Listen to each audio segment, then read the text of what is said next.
राजा राणीच्या जोडीला 7 मजली माडीला, राजा राणीच्या जोडीला 7 मजली माडीला, आहे कोणाचं योगदान लाल दिव्याच्या गाडीला, आहे कोणाचं योगदान लाल दिव्याच्या गाडीला.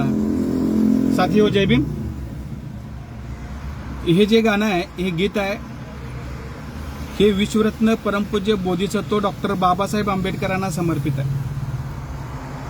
लहानाचं मोठं झालो आपण तरी हे गीत ज्या डॉक्टर बाबासाहेब आंबेडकरांनी आपल्याला हक्क आणि अधिकार दिला, राजकीय आरक्षण दिलं, शैक्षणिक आरक्षण दिलं आणि राजकीय आरक्षणातून किंवा एज्युकेशनल आरक्षणातून जी मोठमोठ्या हुद्द्यावर गेलीत, ज्यांच्याकडे लाल दिव्याची गाडी आली, तर ती लाल दिव्याची गाडी ही जर कुणामुळे आली असेल तर त्या गायकानं ज्यांनी गीत लिहिलं, ते गीतकारानं बाबासाहेबांचं उपकार मानून ती गीत बाबासाहेबांना समर्पित केलं की बाबा हे योगदान कुणाचं आहे.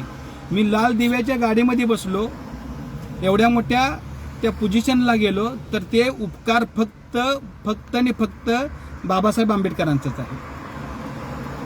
पण बंधूजनो, काल एक रील बघण्यात आली आणि ते रील बघून मला शॉक बसला की त्या रीलमध्ये तो गायक काय बोलतो, आहे कुणाचं योगदान लाल दिव्याच्या गाडीला, तर साहित्यरत्न लोकशाहीर अण्णाभाऊ साठे यांचं नाव घेतलं.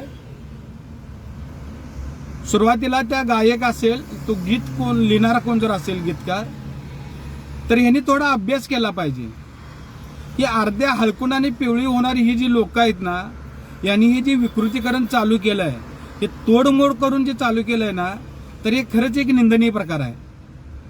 त्यांनी अभ्यास करावा की बाबा रे, या देशामध्ये एकच महापुरुष आहे, त्या महापुरुषाला आई पण बोललं जातं आणि बाप पण बोललं जातं. तो महापुरुष आहेत विश्वरत्न परमपूज्य बोधिसत्व डॉक्टर बाबासाहेब आंबेडकर. आणि बाबासाहेब आंबेडकरांच्या उंचीला आजपर्यंत ना कोणी गेला ना कोणी जाऊ शकेल. एवढी उंची या महापुरुषानं जगामध्ये प्रस्थापित केली आणि म्हणून त्यांना सिम्बॉल ऑफ नॉलेज बोललं जातं. आणि तुम्ही जो हा प्रकार चाललाय ना, हे काय प्रकार चाललाय, काय करताय तुम्ही त्या समंजस काही लोकांनी ज्यांचा थोडाफार अभ्यास आहे, त्यांनी अशा गायकांना, अशा ज्या उथळ मात्याने फिरणाऱ्या ह्या लोकांना जरा थोडं थांबवलं पाहिजे. वर्गीकरण राहतंय बाजूला आणि तुम्ही हे काय करायला चाललाय की बाबा रे, वर्गीकरण ठीक आहे, ते एक संविधानिक मार्गाने, तो एक न्यायालयाच्या कक्षेत आहे.